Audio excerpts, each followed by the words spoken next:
Welcome to the fourth lecture in the Ghetto Fighters House International Virtual Lecture Series, Talking Memory. My name is Meidin Shachar, and I am an educator and a guide at the museum. So first of all, I would like again to thank the Derfner Foundation for supporting this lecture series that makes it possible to bring fascinating speakers that deal with the Holocaust in a variety of ways to such a wide community of listeners. And second, some housekeeping before we start. The lecture will be recorded and it will be available on the Ghetto Fighters House YouTube channel on the internet, so you can look for that in a few days. Like I said before, we have put everybody on mute except for our speaker and myself. But you can use the chat box throughout the talk to ask questions, to post thoughts. People are already writing from where they're coming from all over the world. So use the chat box to communicate and of course to ask questions. And if possible, we will try to have an open mic Q&A where people can talk out loud and ask their questions and make their comments at the end of the talk. And one last thing, it is September 13th today, but our next lecture will not be in 2 weeks, it'll be in a month after the Jewish high holidays on Sunday, October 11th. And we will be hosting Michal Dekel, who will give a talk on Tehran children, a Holocaust refugee odyssey. We will be posting a link to register in the chat box for anyone who wants to register today. You'll get a reminder so you don't forget to come.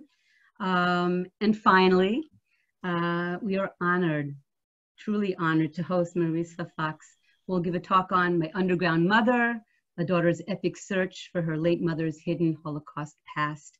An award-winning journalist, Fox has reported on 9/11, opioid addiction and sexual surrogates, has written and edited celebrity cover stories for major publications like the New York Times, In Style, Chicago Tribune, New York, Elle, O, and Harper's Bazaar. Her political editorials and features on Holocaust, sexual violence, arts and culture, and women's issues for Israeli newspaper Haaretz have been syndicated in the International New York Times and The Forward. She has produced news, interview shows, and special programming for VH1, FX, HBO, and PBS. And her campaigns on infertility and domestic violence for Hearst Digital were award nominated. Her graduate publication, Arts Chicago, won a National Journalism Society Award. She holds a master's and a bachelor's in science from the, is it Medill School of Journalism? Medill. Medill, thank you. And a bachelor's of arts in French language and literature from Northwestern University. Marisa is also the daughter of a Holocaust survivor, but she knew her mother only as Tamar, and I don't want to go any further than that, because I'll let you do your talk as far as that's concerned. My Underground Mother, the name of Marisa's talk today, is also the name of her debut documentary film, which is the culmination of a decade of research and interviews all around the world. With 50 mostly female survivors and underground members, she explores survival, sisterhood, and sexualized trauma in a vast but secret network of Jewish women's camps. My Underground Mother is a story of female resistance, resilience, and reinvention, a daughter's reckoning with her mother's hidden traumas, and intergenerational reclaiming of a silenced woman's Holocaust. And I want to thank Marisa, personally thank her, for agreeing to share with us today her personal journey and her mother's story. So the floor is yours, my dear. Thank you, Meidin. What a beautiful welcome and introduction. Since you mentioned, first let's see if I can do the share screen thing properly. Okay. I'm going to start with some the image. Now, you mentioned Northwestern, and I was thinking of how to open this in a way that kind of feels relevant to today, the times that we're living in. And I was recalling that when I was a freshman at Northwestern, I had, recently learned that there was an engineering professor on campus who wrote a Holocaust denial book. It was called The Hoax of the 20th Century. Let me put it right up there. By one Arthur Butts. Now, I was appalled. It was the first Holocaust denial book that was written by someone in academia. Now, if there was one thing I knew for sure, it was that the Holocaust existed. It was the reason why I had no grandparents, why my Polish Jewish-born mother insisted that we go to Hebrew school 3 times a week, that we light Shabbat candles and observe all the holidays. The Holocaust was the elephant in my house, the thing that hovered over everything that my mother could never really talk about. So when I heard there was a professor who had waited until he received tenure to write a Holocaust denial book, I knew I had to do something about it. I guess I am my mother's daughter.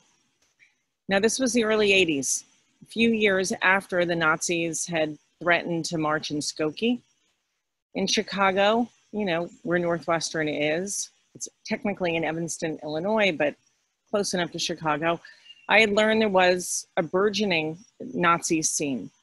There was a white power hotline that delivered daily anti-Semitic and racist messages. If you called it up, you heard them. So I decided the university couldn't be silent about this. And I also started an organization called Committee Against Nazis, AKA CAN Butts. And we started picketing in front of the Tech Institute. So I wrote an editorial in the Daily Northwestern, and I have to thank my friend Rob, who actually saved it and sent it to me a few years ago. There I am, long time ago. Okay, well, it's not a great copy, but there I am. But still, there you are. There I am, hair a little shorter than it is now. Same serious face. I wrote this editorial, and what happened next was I started getting hate mail. Preview of what was to come.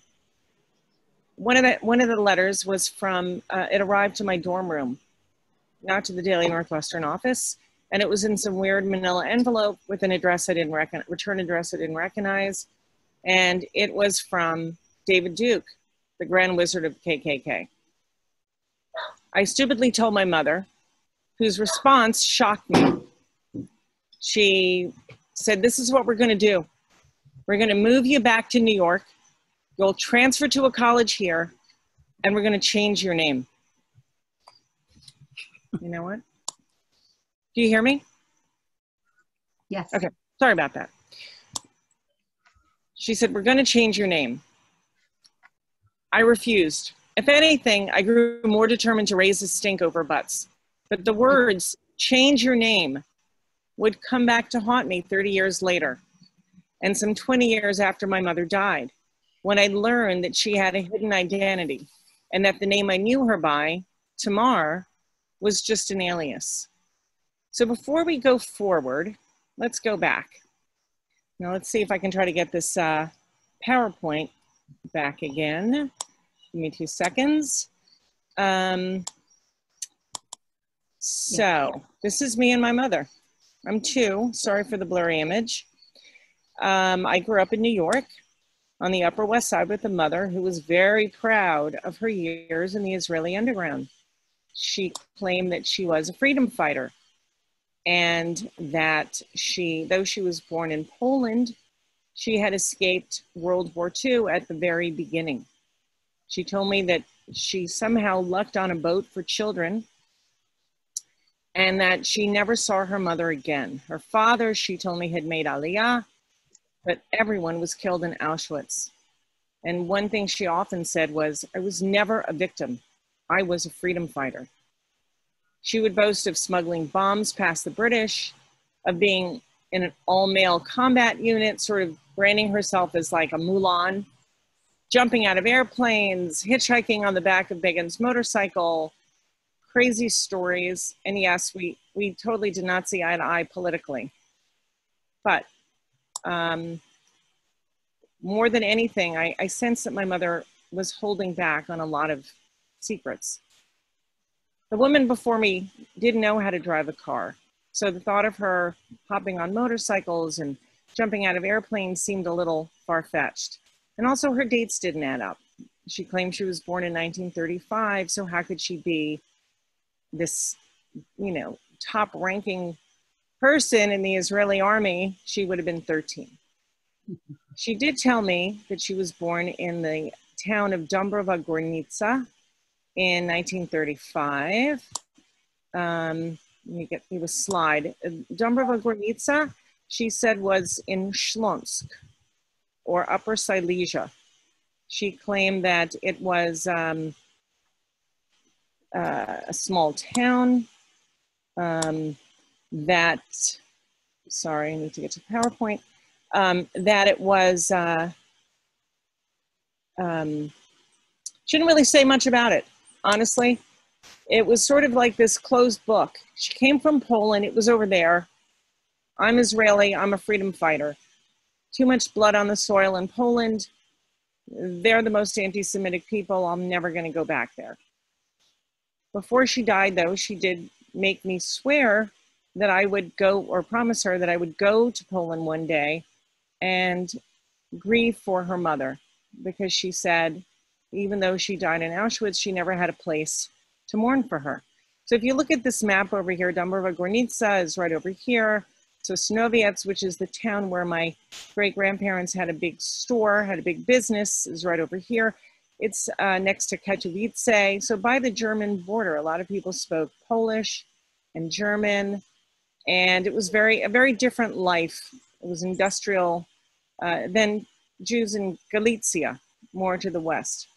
They were a cosmopolitan bunch. At least her family was. There were also big Zionists. Her mother, who I knew was Shoshana, was this elegant woman over here. My mother didn't speak much about her. She told me that my grandmother, Shoshana, was married to Alter Fromer, the man here, who was a big Zionist. He left to go to, he made Aliyah before the war broke out, begged his wife to come with their baby daughter. She didn't want to come. She said it was too primitive there. Reluctantly, she came. My mother said she was around 3 years old. My grandmother said it was too primitive and she didn't like life there. Her whole family was in Poland. It was a much better life. And she returned right in time for the Nazi invasion. This was the story I grew up with. My mother told me that no sooner had the Nazis invaded, my grandmother said, "We have British passports, we need to get out of here." And a Nazi official said, "Come back tomorrow, I'll see what I can do." Which should have been the first clue that this story was as half-baked as the Sara Lee frozen pies she would often make on Friday evenings and claim that they were her own. My mother then somehow lucked on a boat that took her to Palestine, where she rejoined her father. And shortly thereafter, she became this fierce freedom fighter. Now, my mother said that after, she made Aliyah, she sort of had a kind of a fraught relationship with her father. One thing I also remember was that there was no photos of my grandparents ever together. There was no wedding photo. In fact, my grandmother's photo was on one side of her dresser, and on the other side of the dresser was my grandfather. And if you look at this picture, you see on the side that there's somebody else's head there. And whenever I would say, "Whose head is that?" I never got an answer. In fact, to the very many questions I had about my mother's life story, I often got no more questions.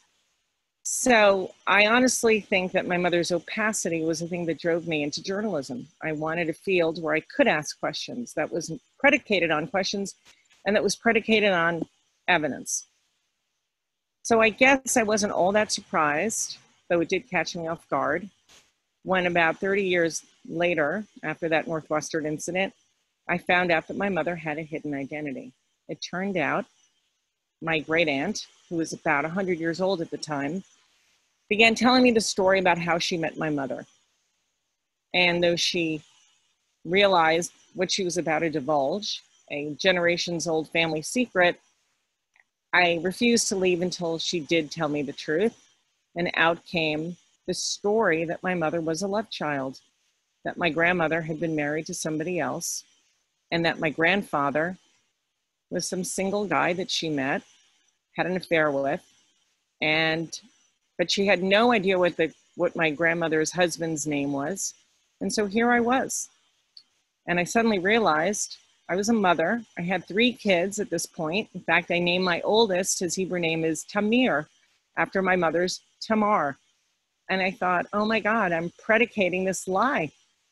There's no way this is her real name. Tamar Fromer is a made-up name. So I asked my Aunt Jean if she knew what her name was, and she had no idea what it was. So here I am making a living, writing cover stories about celebrities and all these people, and I don't even know my mother's real name. In journalism school, I had a professor who would always say, if your mother tells you she loves you, get backup. Well, I didn't need backup for that. I did need backup to find out who she was. And to do that, I needed to find her birth certificate. But how can you find a birth certificate if you don't even know the name you're looking for? So before I could do that, I had to go to Israel, because I figured if anybody knew anything about my mother, it might be family in Israel, because my mother's only surviving uncle on her mother's side had made Aliyah with her. And so his sons might know. And also I figured maybe it's time now to interview some members of the underground to see if they might know. Well, as you might expect, I don't know if any of you are as obsessed with espionage and counter-espionage as I am. I'm currently addicted to the French TV show, The Bureau. I don't know if anyone else watches that. People do not reveal their true identities to anybody.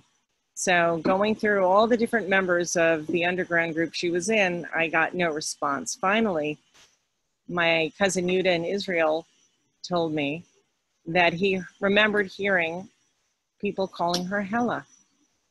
And out came the name Hella Hocherman. With that, I headed to Poland. And after much red tape, I found her birth certificate. Because you can imagine going to Poland and I don't have any proof that I'm the daughter of Hella Hocherman. And in fact, my mother called me Mary Teresa, a name that now makes sense to me, right? She was in hiding. So I was in hiding by default. She gave me a Catholic name. Of course, I couldn't live with a Catholic name. It felt ridiculous to me. That felt like a fraud.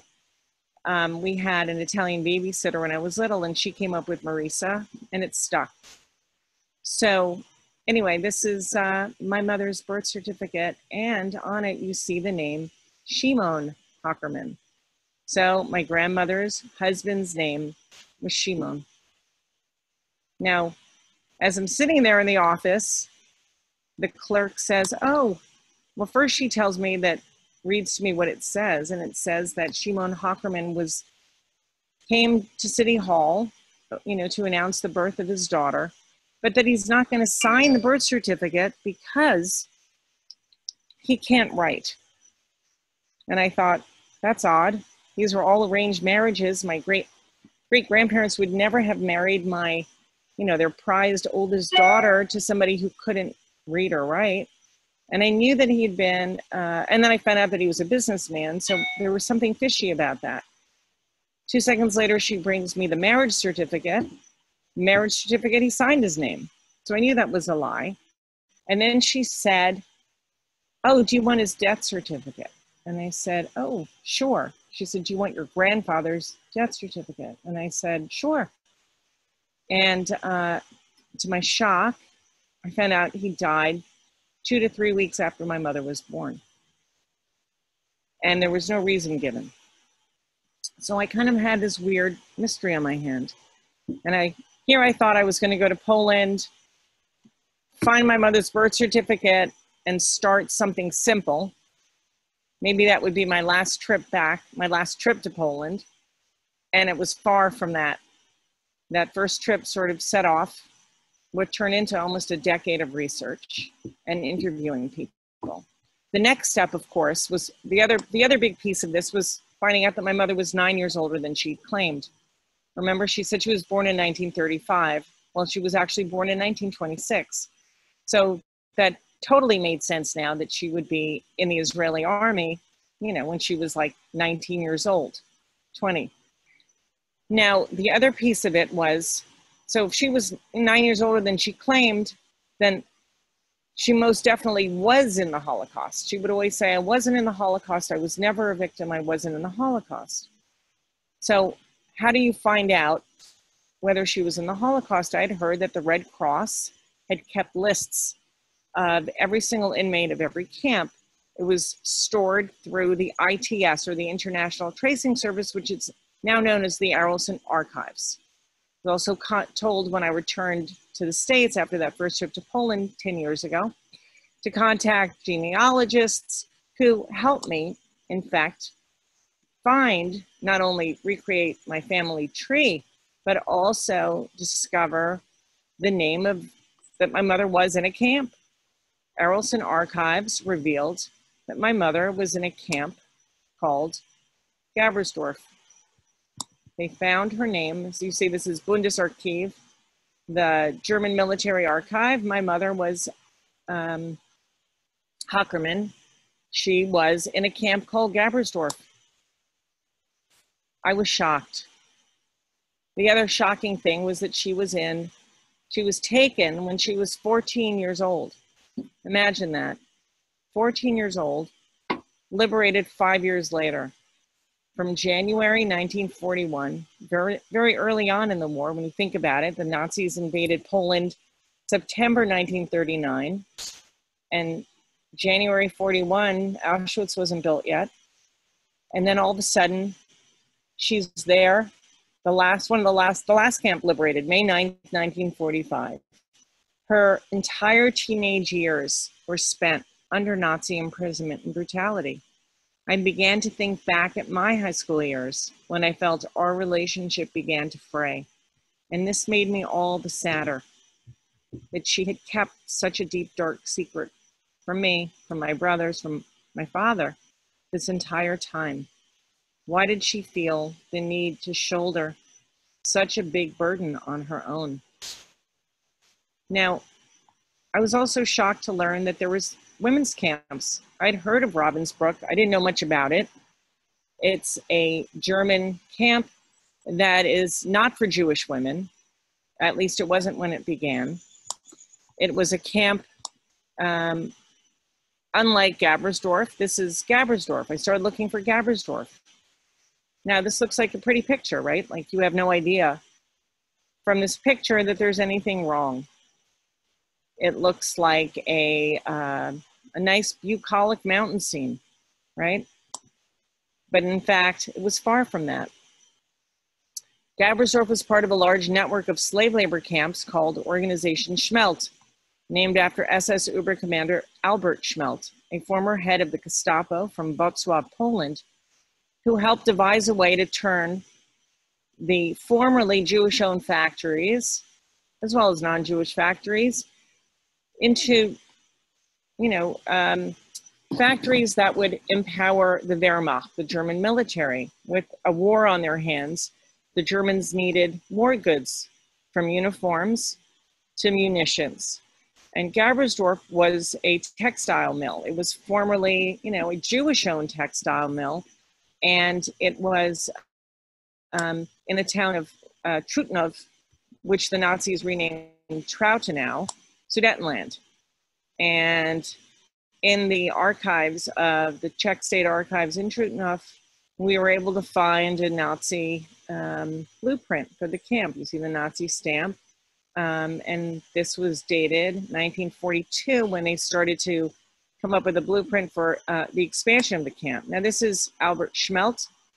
Schmeltz was the military commando who came up with this notion, and it was all to the benefit of Himmler.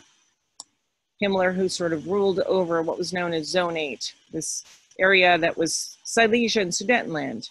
Now the Schmeltz camps, there were about 177 of them. Many of them were women's camps. It enabled Himmler and Schmeltz and all the German industrialists who were complicit in the slave labor enterprise of turning Jewish annihilation into a profit-making machine.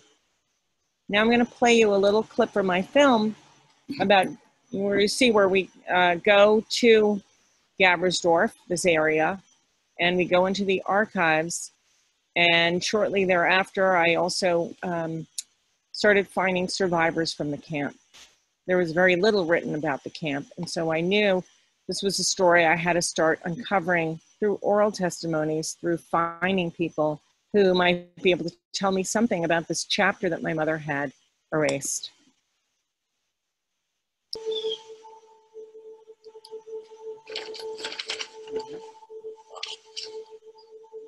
This is Gabbersdorf?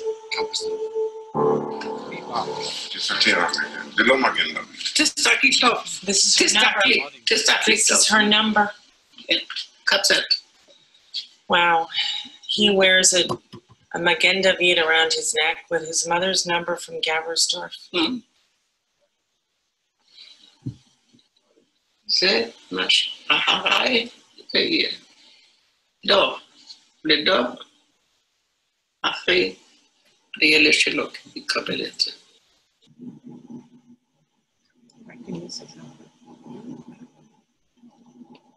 אתה בטח חושב.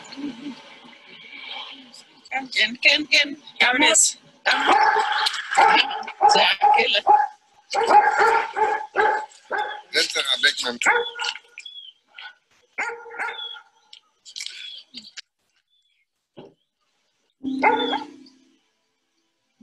אני הייתי בת 13. בת 13 וחודש אחד.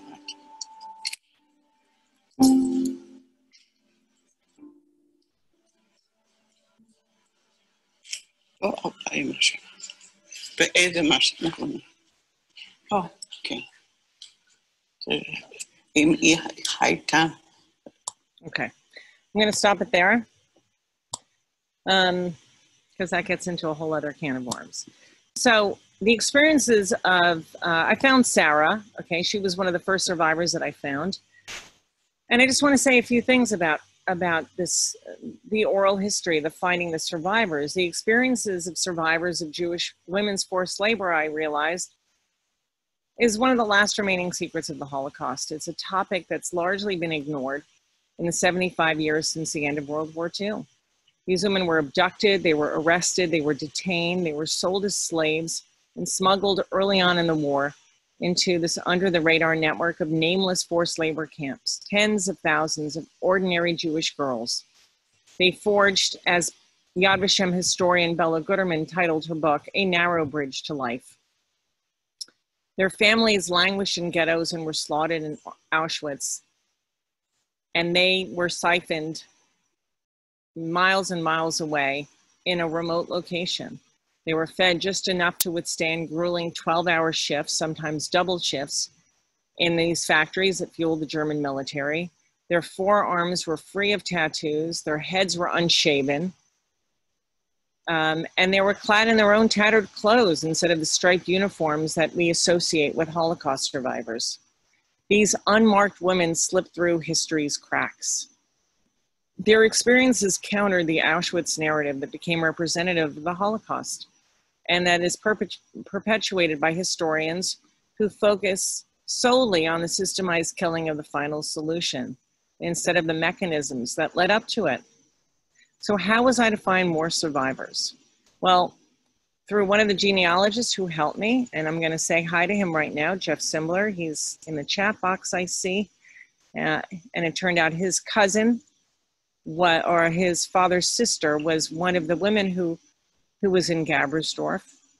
He told me of a diary, a communal camp diary from Gabbersdorf that a daughter of one of the prisoners, a woman named Regina Honigman, she'd kept this, it was a composition notebook, and she had kept it in the camp and invited her inmates, her fellow inmates, her friends to write in it. Regina had died a year before my mother. My mother died in 1993. Can't believe it's been so long. And Regina died in 92, lived in Melbourne. It seemed a very slim chance, and Jeff told me, don't get your hopes up. But a few days later, there was this email with a page my mother wrote 70 years prior. And let me show you what the page is.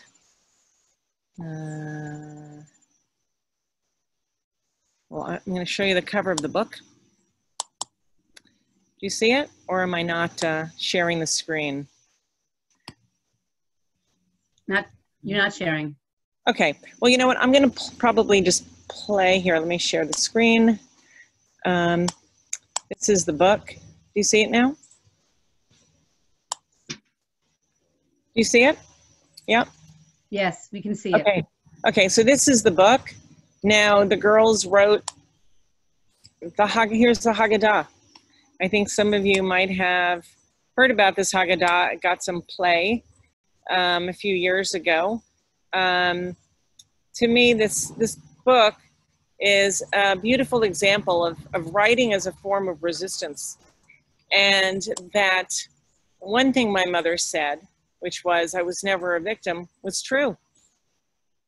Because the mere act of writing, the mere act of reclaiming your personhood, your humanity, remembering who you are when you've been relegated to a number, when you're a slave, connecting with your heritage in a way that empowers you, is a sign that you're not a victim. So why was this story obliterated? Well, you don't have to be a feminist to know that Holocaust history has largely been written by men, or history has been written by men about men. And here was a diary that changed that narrative, at least for me. So I'm going to play you a clip from the time that I met Faye, who is the woman, the daughter of Regina, the woman who wrote in the diary. Faye was coming to New York, so she lives in Melbourne, and Jeff arranged a meeting for all of us. And there was another professor who was part of our trip, or part of our initial group, Hannah Berliner Fischthal, who also wrote in she was one of the editors for the U.S. Holocaust Memorial Museum Encyclopedia of Camps and Ghettos. And Hannah also had a relative who wrote in the diary. So this was just an incredible coming together. So here is, I'm going to play you a journal. So when you made contact with him, I was so excited, thinking, this is a person that's come to life. Right. And as I wanted to do. So never in my wildest dreams, I thought I'd meet her daughter. Correct. I didn't actually stumble on to Mum's diary. It was always there in her bedside drawer. As I got a little bit older, I'd ask Mum, what is this book? Because there was Polish. And she said, oh, it's from the lager, which meant the camps. So I knew it's a no-go zone. I recognized the handwriting right away. Zawieźli w kraj daleki, gdzie są same góry, rzeki. Maltretowana jak pies, myślę, że to potrwa na wieki. Śmielnie przyznać muszę, nie służą, oczy wylały źródła. Wielkie niebo. This hidden camp diary contained pages written by 60 other girls, voices from a past that had been silenced. So then I said, we have to find everyone who wrote in the diary. So you're one of the people that wrote in the diary. And I'm going to show you your page. I have my glasses. Here we go.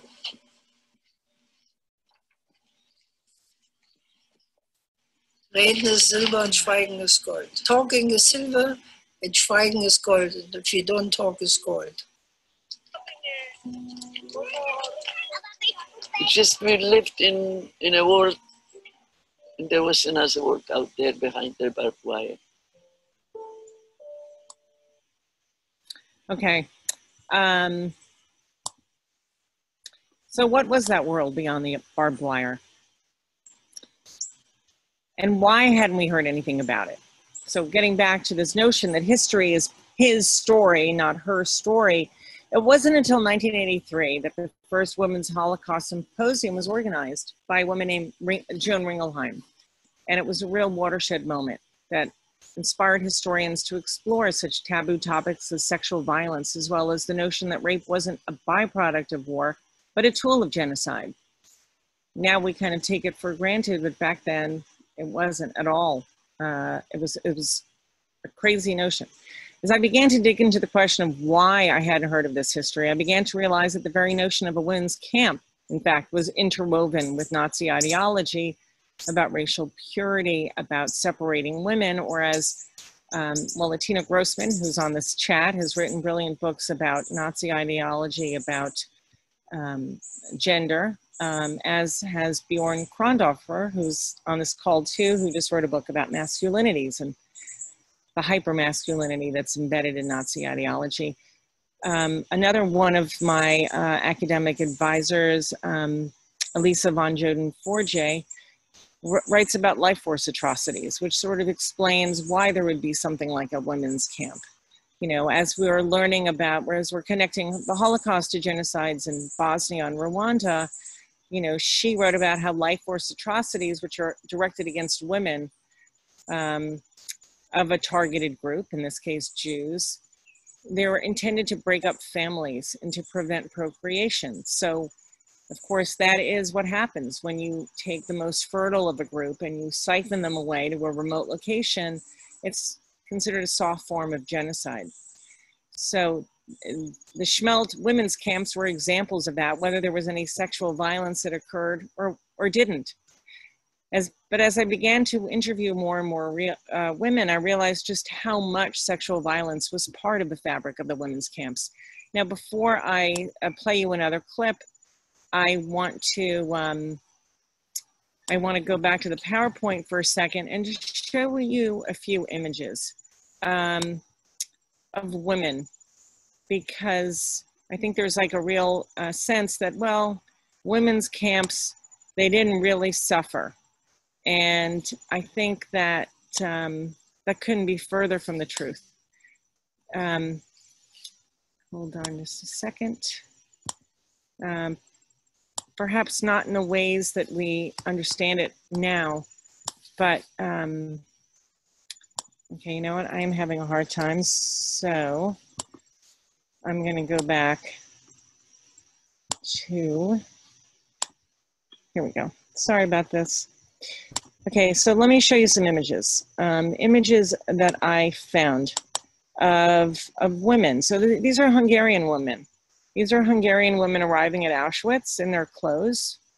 They were, as you know, the Hungarians were the last ones to arrive at Auschwitz, and they were also the last women to arrive at Gabbersdorf. And this is what they look like walking in, and this is what they look like on the bottom after they were transformed. Now, the women at Gabbersdorf were able to keep their hair, and they didn't wear uniforms. But life wasn't easy for them either.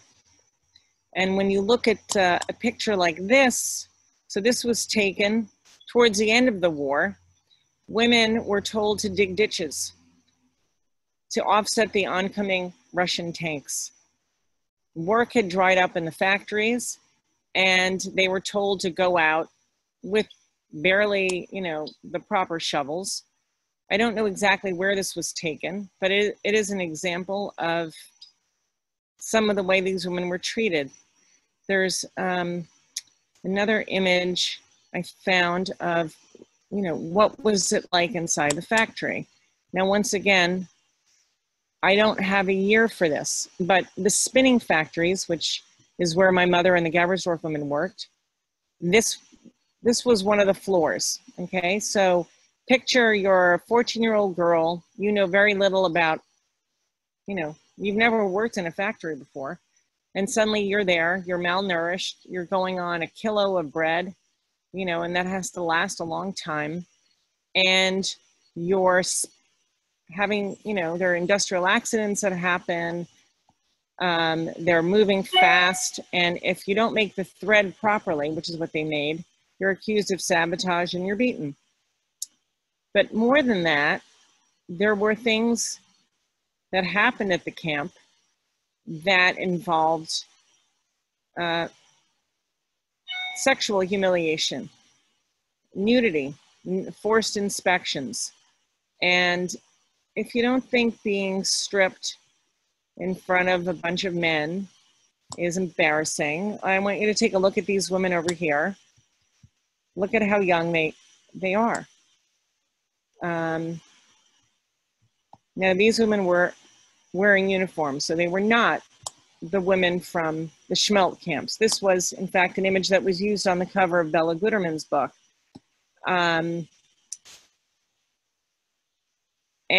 here's an image of a woman who, in fact, was sexually violated in a ghetto. Getting survivors to talk about these experiences is a very difficult thing. And I certainly don't push it. But what I try to do is I try to look at what's written in the diary when I interview survivors, and I try to ask questions that might trigger a memory, that might give me a little bit more insight into what their experiences were like and why there was so much silence surrounding these experiences. And I began to hear stories like the ones that are like this one. Give me 2 seconds and I will cue this.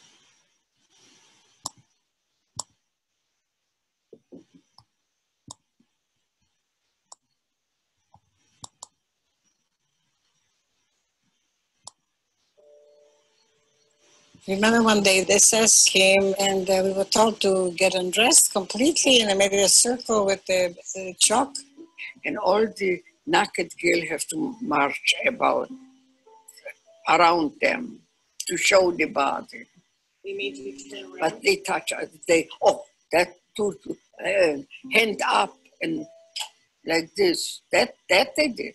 That I remember. So what did they do? They made you.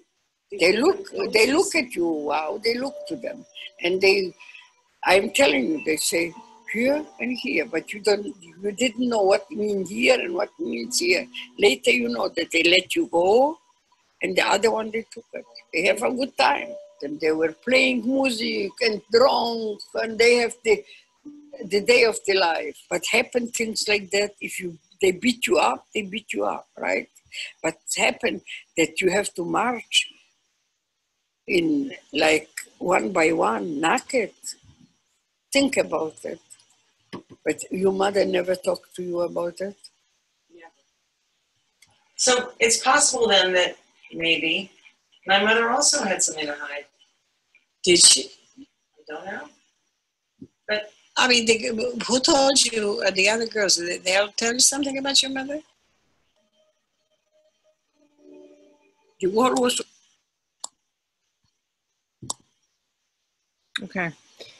So I see the time is almost done. So I'm just going to end now with a few last words, a few last thoughts. I'm not going to spoil the entire story for you because it was a long journey.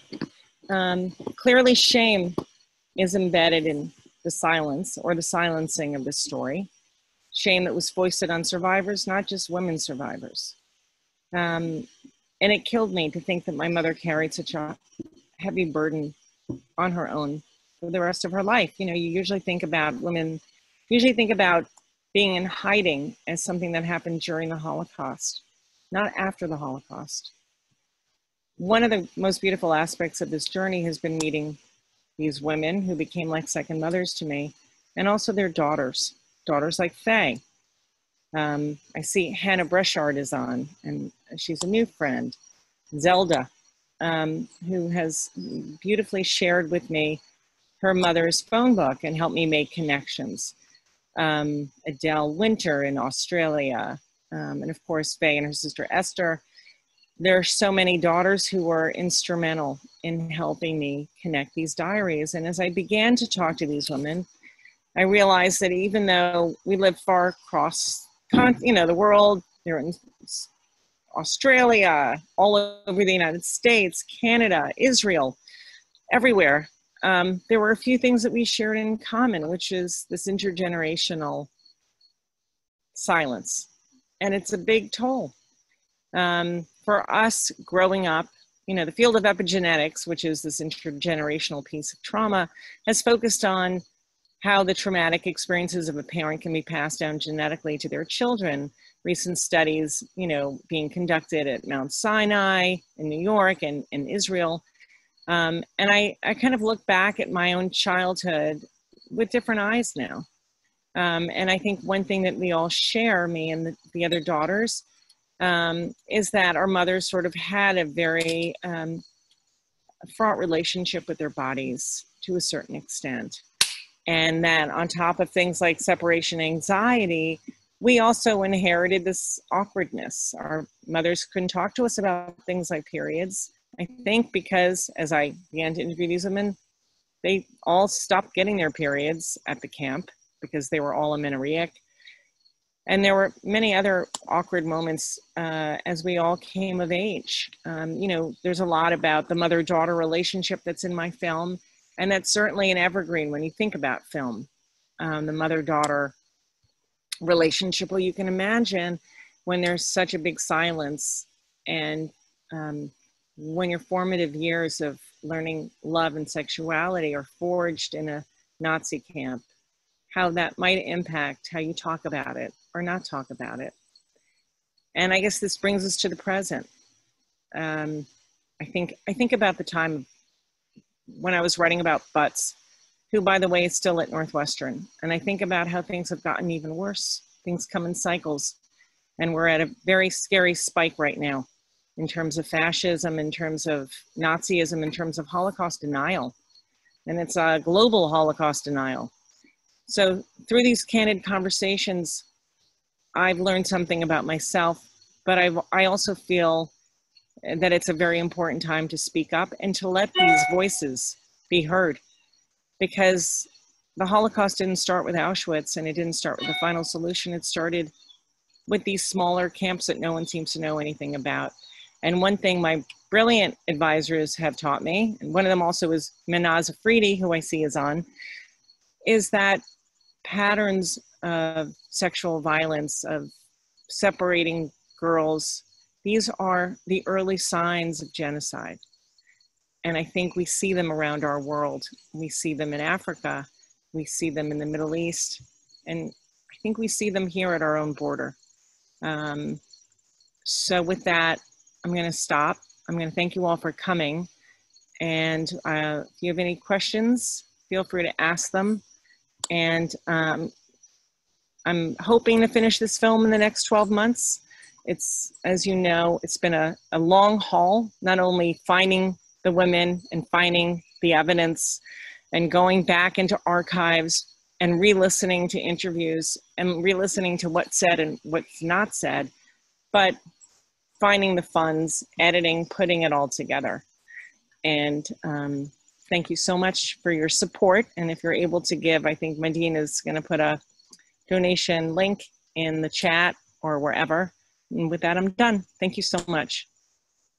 Marisa, thank you so much. It really is an incredible journey, first of all, but also, like you said, it's her story. It's a story, a history that we really are just beginning to maybe not only understand, but be able to talk about. And so I really appreciate your ability to meet these women as well. By the way, you mentioned Hannah Bouchard. We also have second generation daughters whose mothers were also in forced labor camps, Auschwitz as well. So we're seeing a lot of second generation that's listening to your story as well. And yes, as far as the film, so many people are asking to please see the film. So I put up the link twice. For those of you who would like to help to support Marisa finish the film, there is a link. It's still not finished. I only saw clips myself, and just the clips are enough to get us excited for it to be finished as soon as possible. There are a few questions, but I think that we can definitely go to open mic and let people ask their own questions. I know that there was one question that went to me privately. Someone actually asked after you wrote your rebuttal to the book that had Holocaust denial. Somebody asked if you consider yourself a 1980s upstander. Yeah, I guess I do. As a result of what you wrote. I guess so. You know, another memory from that time. I mean, it's interesting. I've looked up Butts, and he's still there. the university finally decided that they were going to take a stance, and in fact, they now have a Holocaust department. I think it was started by the brilliant Peter Hayes, who's no longer there, or I think he is there. I'm not. Don't quote me. But he was running it. There was no Holocaust Studies department there when I was in college. I also started meeting with survivors for the first time on my own. Let's say I grew up with survivors, and I grew up with a survivor mother who I didn't know was one. So I guess I was a 2G who never knew she was one. But I started meeting Holocaust survivors in Evanston and Skokie. This was before the Holocaust Museum, the wonderful Illinois Holocaust Museum. And they all said, oh, you should join our second generation group. And I said, but I'm not a second generation. My mother wasn't in the Holocaust. And they said, it doesn't matter, you are. Isn't that funny? I remember resisting being called the second generation. And now it's a label that I proudly own. So can I ask a question, please? Yes. Yes. Yes, your mother was born in 1926 and she died in 1993. My mother died, she was born the same year and she died in 2000, and I thought she died very early. So can you elaborate how come she died so young? She died of cancer. She had colon cancer. And I go for colonoscopies all the time, but I kind of feel like she didn't want to live. I know that seems like a shock if there's anyone on here who knew her. She was the most vivacious person. She had nonstop energy. And when she got cancer, it was like she denied having cancer. She never said she had cancer. I think there's a big toll for carrying a secret like that. Thank you very much, Heidi. Yeah. It's very interesting for me what you just, the lecture, because my mother had a friend that survived the Auschwitz, and she always spoke to me, I need to tell you about your mother. My mother was in a ghetto. And she said, no, you don't know anything about your mother, what she'd been through. And I never learned about what she had been through till this very moment, because she never talked about it. I thought ghetto is a ghetto. She worked and that was that. Thank you so much. Thank you so much. And I also just want to say that there's a real gray zone, and this is something that Atina Grossman can speak about if she would like to take the mic. There's a real gray zone between sexual agency and sexual violence. And it's very, very big when it comes to the Holocaust, and I never want to tell a woman how to tell her story. So the diary revealed stories of sweethearts. You know, looking back at it, the International Tribunal, Criminal Court of The Hague would call it sexual barter, which is now a war crime.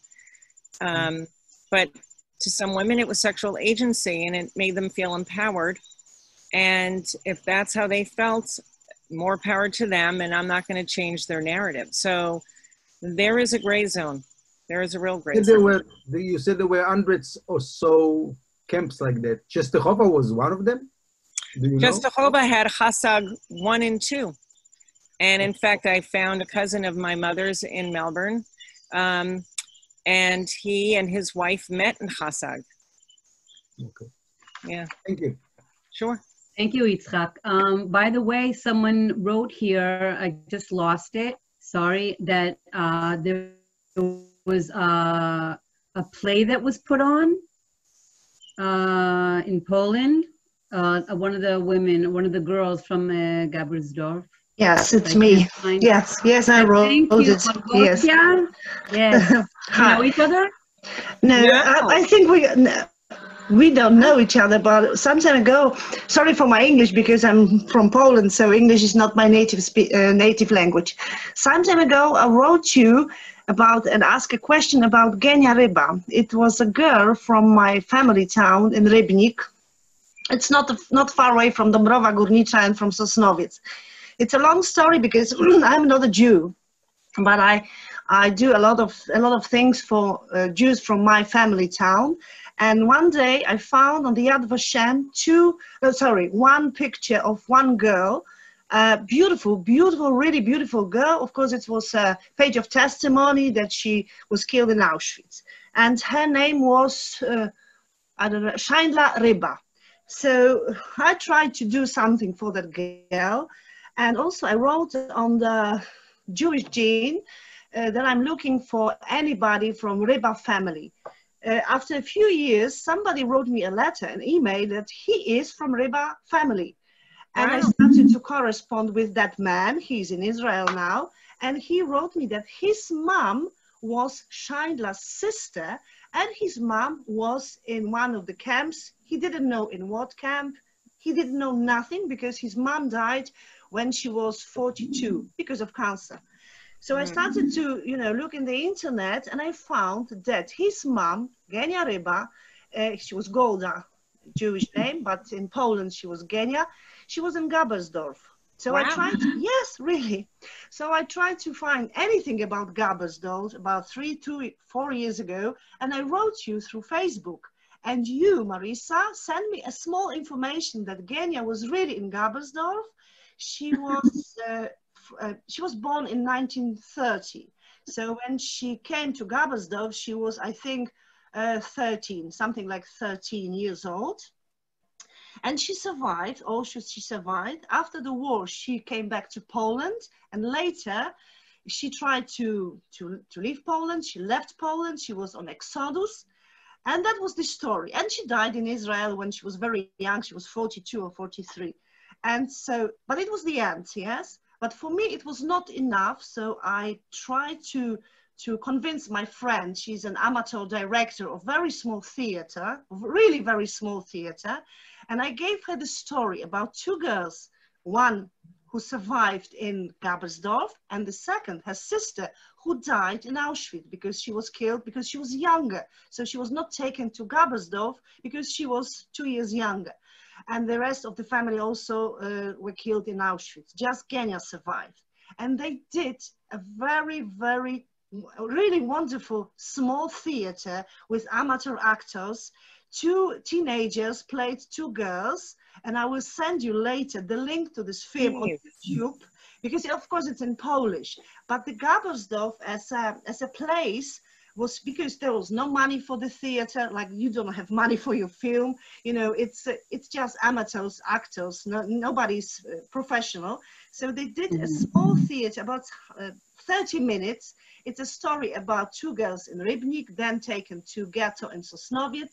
Then a very emotional scene when my friend showed the Auschwitz, because there's no money how to show the gas chamber. I will show you later. And then they will show Gabbersdorf because it was a spinning factory, yes. So the scene when Genia is trying to escape, of course in subtitles she was trying to escape, but she didn't escape. Really, really very touching. So Genia was something about Gabbersdorf was, in one small town in Poland, shown people. So we know about Gabbersdorf. That's all from my side. Well, please reach back in touch with me, and I'm glad I responded and was able to get you what you needed. And somebody wants to see the play, so if it's recorded, if there's a video of the play. It is recorded. It is on the YouTube. But it's a private film, so you must have a link. And of course, it's in Polish.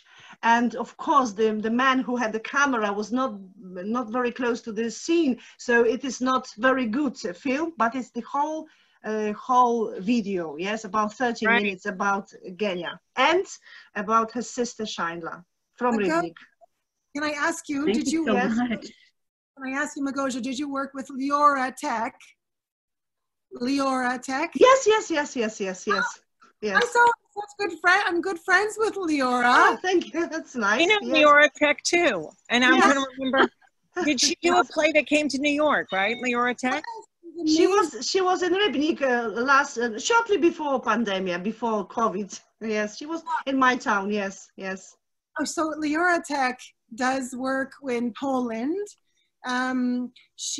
She actually finds people who were not Jewish who had such an integral part in helping out, right? Which is what your work was doing, and the plays there. And anyway, bibliothèque is amazing. I was with her in Yad Vashem in December. And anyway, small world. And Yes, small world. Yes.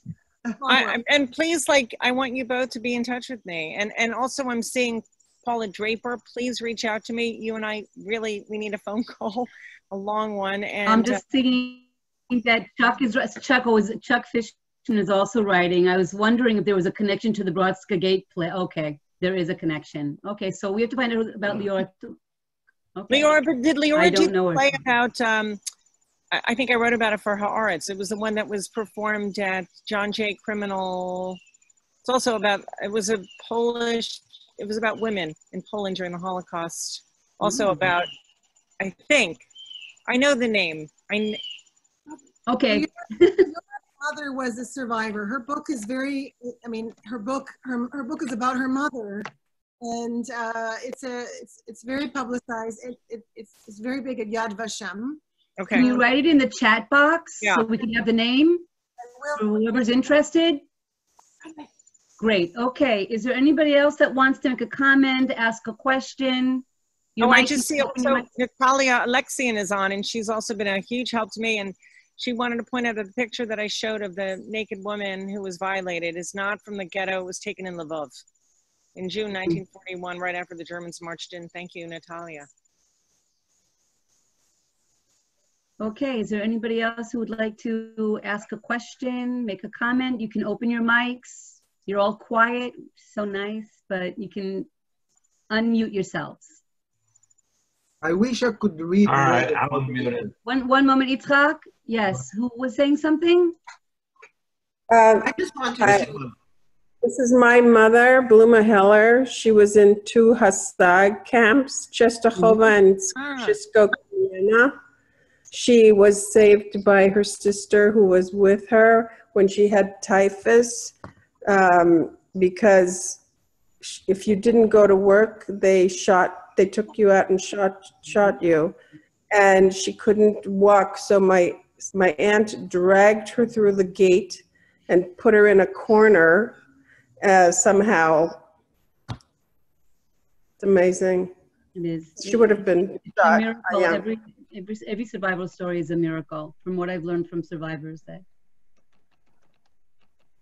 every day was another miracle.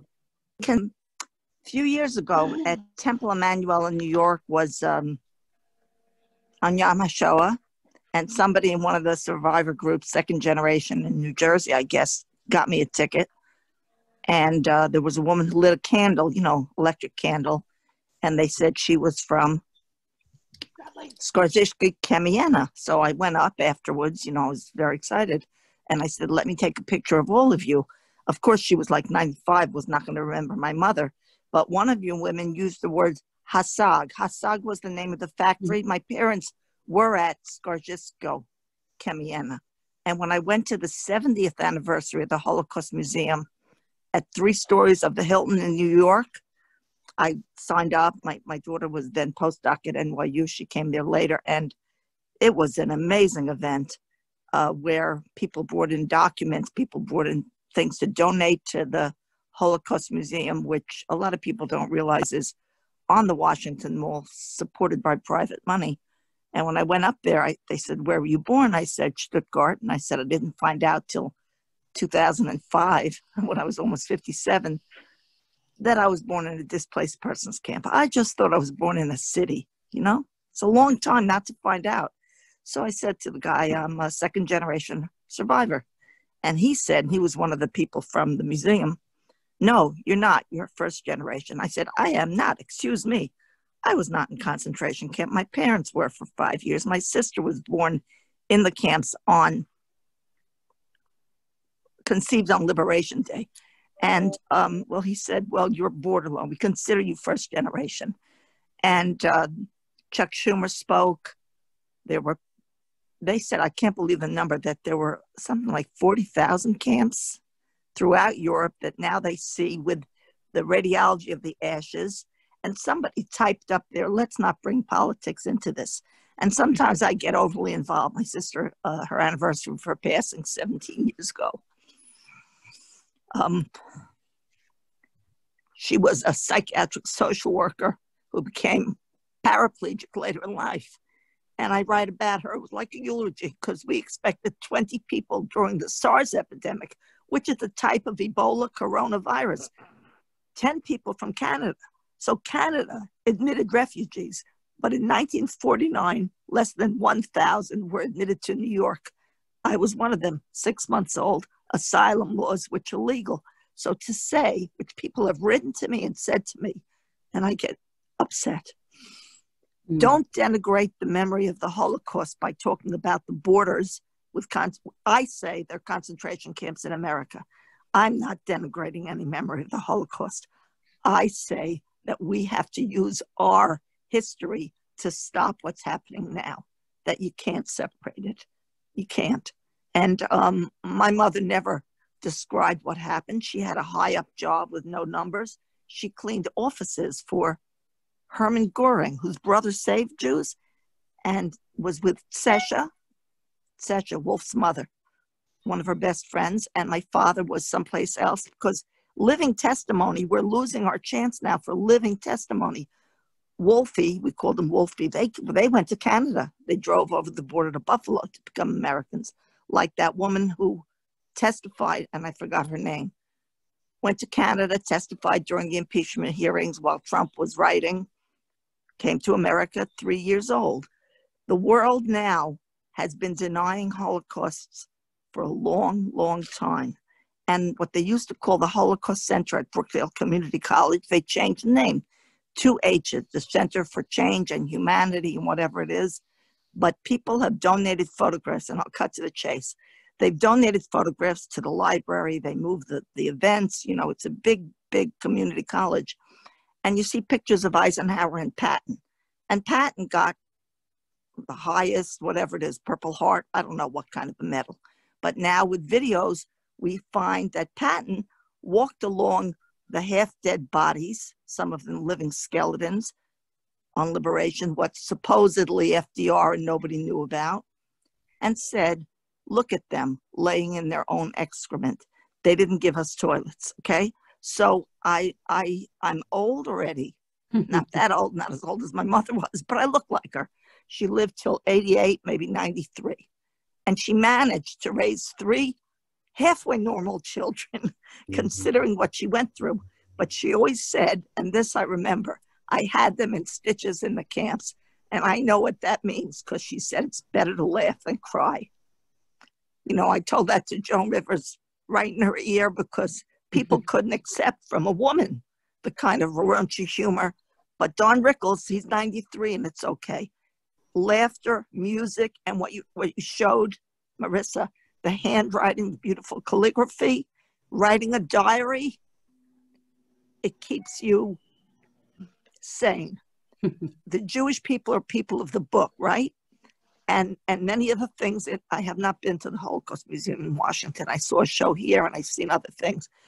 But for people, it was in the Jewish Museum of Art on 92nd Street had a show where somebody worked in a metal shop and little tiny scraps they saved to make a necklace. You know, they used their talents, drawings, papers. And these things that people held on to, like that leather, was it here or maybe something I was reading today online, whatever they could do to humanize themselves. And those who survived, the woman's name is, she's up at, she's an MD and a neuroscientist up in, not Mount Sinai, but another one with an M. My daughter met her in Stuttgart. Maimonides? Brenda, I want to give other people an opportunity. Okay, what was her name though? She's studying the genetics of survival. Genetics. Yes, we were and talking the about that. survivors that are dying in their 90s, it's not just luck that they survived in camps. There's some other thing that they. Well, I want to quickly studying. say, and I want to thank you, Marisa, for what your you're doing. great words. Thank you for your words. That sisterhood, you know, is another big theme of the film that can't be underscored. You know, these women had each other's backs, and the Lagerschwester, which is one of the themes of the film, how these women forged these tight sisterhoods that lasted way after liberation, is a beautiful another example of humanity and an experience that sort of differentiated women from male survivors. It's okay. There was a question about getting pregnant. If you found with all of your testimonies, if any of the young women did get pregnant, even though you said that yes, them lost. So a lot of them, you know, it's funny. There were stories of we were sterilized, and now, of course, we understand it as amenorrhea. You know, they were starved to death. They didn't have enough body fat to have periods. But there were stories of pregnancies, and because there were sexual trysts, love affairs, or just, let's face it, you know, you're a teenager. The diary has a lot of vulgar language, which very teenage language. And we were all teenagers. We all had raging hormones. So some of these girls, you know, they had libidos and they wanted to have sex, and they talk about it in the diary. And so, of course, people got pregnant. One of the more shocking stories, one of the sadder stories, was one woman arrived pregnant, and everyone was sure that when they took her away, she tried to conceal it for as long as she could. And they took her away to Parschnitz, which was one of the bigger camps, and became an SS headquarters. And they brought her there, and all the girls sort of lit kind of token Yizkor candles, or symbolic, because they were sure that they were going to kill her. She returned. They had killed the baby instead. And she never said a word for the rest of her time there. They brought her back that day. She was a devastated woman. I guess they had killed the baby in front of her eyes. There were other stories of abortions. Some of the girls got pregnant and they performed abortions. So I did get some testimonies of abortions. And then one of the weirdest stories about my mother was I found, when I was interviewing members of her underground group, I found her best friend from the underground in the army, who was her roommate for a brief period. And this woman said that my mother, I said, did you know that my mother was in a camp? And she said, yes. This woman was born in Israel or Palestine. And she said that your mother was the first survivor that I became friendly with. And she told me that she was in a women's camp. And I said, oh, really? What did she say that she did there? And she said that she was a nurse. And I said, she was a nurse? I said, she was 14 years old when she was taken. Well, she said she helped women. And I said, what does that mean? And she said, she helped them give abortions. So, you know, just to further kind of connect the dots here or read between the lines, let's just say it's not a big leap to know that there were all kinds of acts of both sexual agency and sexual violence. And there were abortions, and perhaps my mother was one of the people who had an abortion. I'll never know. I mean, there's certain things I'll never know, and I just have to be open and honest about it. And for all those who grew up not knowing what their mothers experienced, now maybe you'll know a little bit. There are many reasons why, and this is one of the reasons, I think. So the diary is at Yad Vashem. Oh, okay. And it's, you know, some of it is written in code. There are references to people who were at the camp. I feel like I know all these people now. I sometimes have dreams about these people. It's weird living with this for this long and this intimately. But you can, and it was translated. It's not perfect translation. What do we call those? What do we call the diaries? What do I look for when I search? Gabbersdorf, you know, the Gabbersdorf diary. Okay. May I add something? Can you hear me? Yes. Beverly? Yes. Yes. We speak about women who became pregnant or had abortions or saw their babies dying and being killed in front of them with some kind of shame. And I think that's the shame. It's a great pity that these stories have been hidden for 75 years. I believe we should be honoring these women. What happened to them was not their fault. No. They were not to blame. It was the perpetrator's fault. It was people who rescued them, especially the children. It was the Nazis. It was the Russians. It was men in the camps, men in the DP camps, in the ghettos. It was a multiple number of perpetrators. And it's not the women's fault. And I believe we should recognize these stories, honor these women by understanding what they experienced and respecting them for what they had to survive and endure and manage to get through. Most of them, because society was different in those days, nobody talks about sexuality or pregnancy or abortion or loss. We kept those stories, or women kept those stories to themselves. And I believe we really ought to expose them in order to honor the women. I can only tell you one story about an elderly Auschwitz survivor who attended an award ceremony where my first book was nominated and actually won an award, won many actually, but won that award. And she came to me after the ceremony, and her sleeve rolled back, and she showed me her Auschwitz tattoo. And she said to me, "I am so pleased you wrote this book. Now I can rest in peace because my story has been told." And those words will stay with me forever. I do believe we need to recognize these women and honor them by telling their stories and respecting the horrors that they had to go through, and that we are able to understand and respect what happened to them. And put the blame where it belongs, on the perpetrators, not on the women. I thank you so much for that. That is exactly how I feel.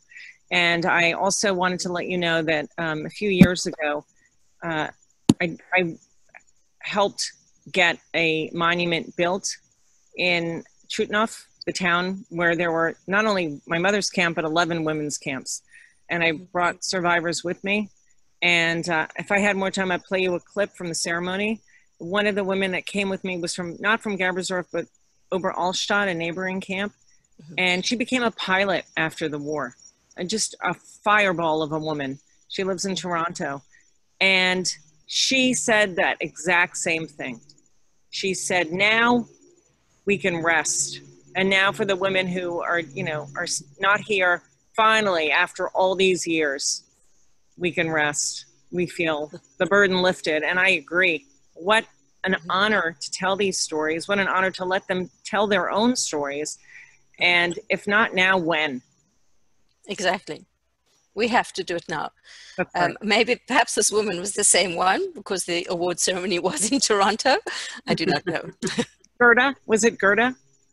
I do not know her name. Ah, okay. She will remain for me an emblem of all women in Auschwitz and in other camps. As you say, there were over 40,000, about 43,000 camps that have been identified of or holding places where women or people were persecuted by the Nazis, by the regime during the Holocaust. So there were many. Well, people are starting to ask for a part 2. So Beverly, Marisa, I already have my head spinning with ideas. We'll talk about that. That would be wonderful. Part 2, people, because like you both said, for many of the people who are participating today, it's opening up a door, a new gate, knowledge, a window. It's new knowledge, but it's also personal. So we're getting a lot of people that say we need a part 2. Let's think about that. So I appreciate people asking for a part 2. I agree. Are there any more? I'm looking at the chat. I'm not quite sure if I'm seeing questions. Yes, this talk is recorded, Denise. If there are any more questions that people would like to ask, and someone please send the link for donating for the film. I already did that. I will do that again. Is there anybody else who would like to ask a question? I'd like to say hi to Marisa. Hi, Ariella. Hi, Marisa. Thank you for everything. My mother wrote a book, and she was involved in the uprising at Auschwitz. And what today has made me think about is the ones who came forward with testimony and corroboration and the story told just makes me think about how that in itself may have been a cover for all the stories they weren't ready to share. Yeah, totally. So thank you for sending me there. I mean, I think it was very important for my mother to brand herself a hero because there was so much victim blaming going on. And when I started digging into the testimonies and meeting survivors and the diary, and they were heroes. They were sheroes. Heroes. And they deserve to be honored and heard and It's 75 years. What are we waiting for? Is how I feel. And you know, and enough with the same old story of, I know I'm going to be met with a lot of detractors for this, but we need to move on from Anne Frank. It's right. enough from the virgin martyr Anne Frank archetype. You know, it's time to move on. So for people who asked, I once again put in the link if you want to donate and support Marisa's film. Thank you for participating.